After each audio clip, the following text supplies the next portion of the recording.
Okay, so it's still 1/20/21. I just recorded my transitions video, seasons and transitions, and now I'm going to talk about what I came on to talk about in the first place, and that is grieving well. And they really tie together. Grieving well is something that I think is a developed skill or discipline, however you want to view it. But first, I want to talk about grieving itself.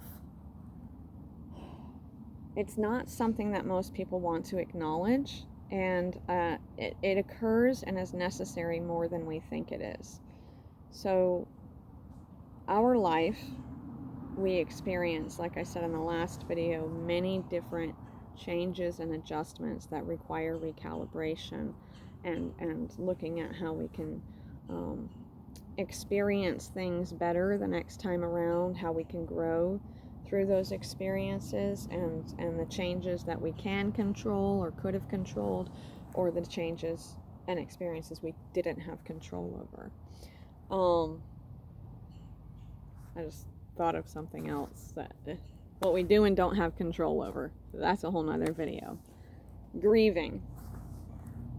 Something we don't recognize in our lives is that anytime something ends or an adjustment needs to be made, most of the time there is a grieving process that our body, our emotions, our hearts need to experience in order to have closure in that area.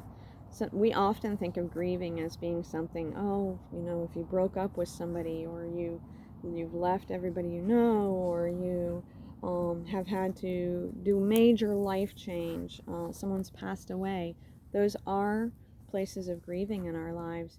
But if we acknowledge and recognize the areas in our life where the small changes need grieving, and we do those well and intentionally, we'll be better equipped to grieve well over the more challenging situations where, loved ones have left our lives, whether through, through death, or have left our lives through the end of a relationship, or have left our lives through moves of physical proximity. Children growing up and moving out of the house, and different things like that. So grieving in the small areas of life will better equip us and prepare us to grieve well in the more drastic areas of life, which, if not grieved and processed well, can create trauma that creates wounds in our inner person and makes it more difficult for us to function well. So grieving in small areas might look like changing jobs, right? You change a job, the end of a season has taken place. You had a season of time where you were at a place of employment.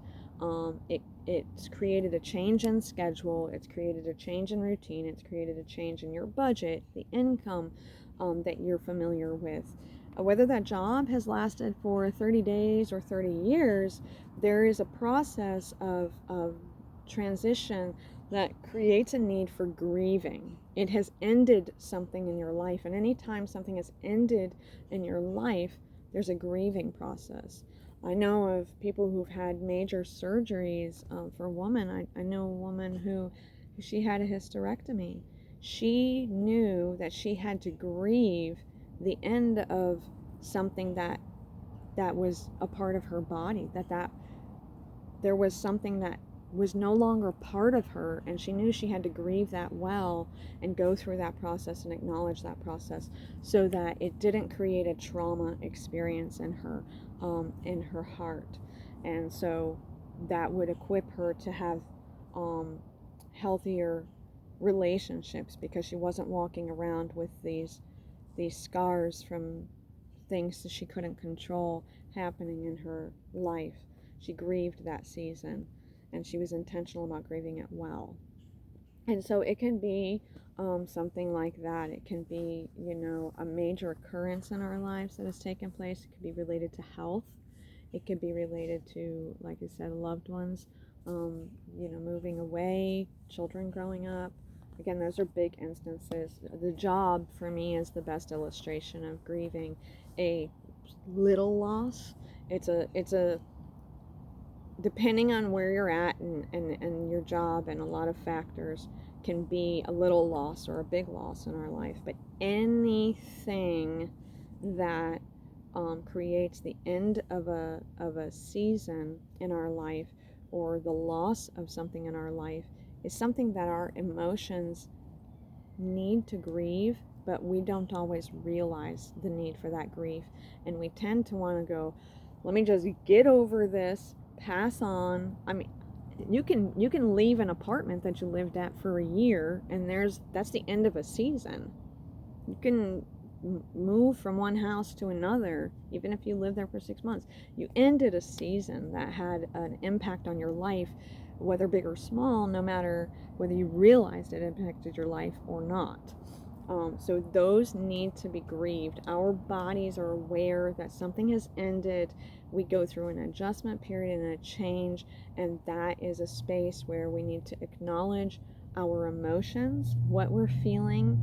And if we're used to stuffing our emotions, which I've talked about before, we can not even realize that that feeling is there. So we might have to sit down with a journal and be like, how am I feeling right now? How am I feeling right now? What is this? Is this anger? Is this sadness? Is it, depression? Is it hurt? Do I feel hurt? Am I offended in any way? If we acknowledge those emotions and then go like, okay, why am I feeling that way?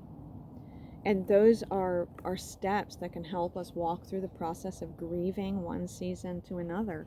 I've even become aware of something I didn't even realize until the last year, was when someone's been single, even if they've only been single for a couple of months, or they've been single for their whole life and they've been waiting their whole life for a mate, that getting married, there's the grieving of the loss of singleness. There's a whole new lifestyle. So while it might be like a great thing, like people are excited to be going to this new season of life, especially if they've waited their whole life for it, even if they've only waited a couple of months, that's an exciting and beautiful thing that you're filled with joy about. But there's a grieving process. My life is changing, and everything that I do is now going to be factored into another person's life, and I'm going to have to factor things into my life that involve that other person. And in order to do that well, it's important for us to acknowledge that a season has ended. The season of being single and just doing whatever we do has ended, and we need to grieve that season and celebrate the new beginning at the same time by acknowledging how we feel. And if we're intentional about that, it will make transition a lot smoother and help us to function well within those new settings.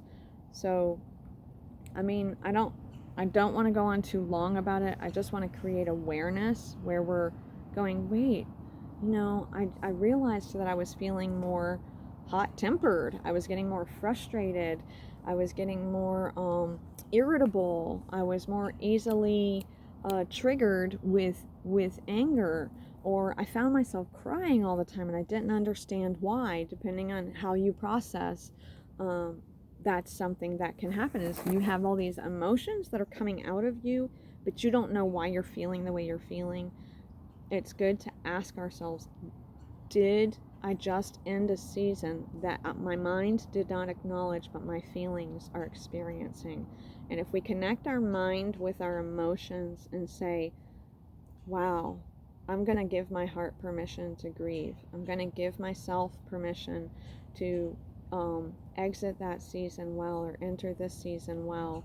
Because if we don't, that's going to compile over time and then eventually explode. We'll just kind of find ourselves, like I talked about in the stuffing video, kind of, everywhere every time someone does something. I mean, I know when I was in a really bad place in my life, I could drop a fork and nobody would be around, and I would be filled with rage, and I didn't even know why. Like, I was so destructive in that season of my life because I had these emotions that were happening that my body needed to feel and express, but my mind wasn't acknowledging what I was feeling and that I had that need.